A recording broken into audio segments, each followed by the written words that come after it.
કયા પ્રશ્નને તમે આજે આવેદનપત્ર આપવા આવ્યા મેડમ? એસઓઈ સત્તામંદરમાં આજે અમે આવેદનપત્ર આપવા આવ્યા છે અને એસઓઈની અંદર જે એજન્સી આવે છે, એજન્સીની અંદર જે ભરતી થાય છે એ ભરતીની અંદર પણ પ્રાંતિય લોકોને લેવામાં આવે છે અને અહીંના સ્થાનિક લોકોને રોજગારી નથી મળતી.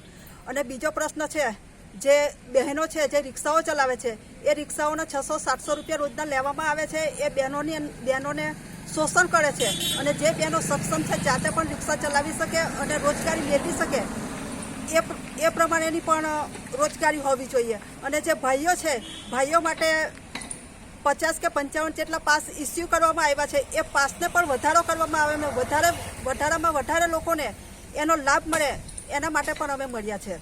અને જે ગૌચરની જમીન છે, ગૌચર આવેલા છે, જ્યાં ઢોર ચરવા માટે ગૌચર પંચાયતના હોય છે, એ કાયદેસરની રીતે ઢોર ચરવામાં આવે, પણ અહીંયા સ્થાનિક લોકોને ઢોર ચરવા માટે ક્યાંને કોઈ ઉપયોગમાં નથી થયું અને એસઓઈ દ્વારા બાંધકામ કરી દેવામાં આવ્યા છે.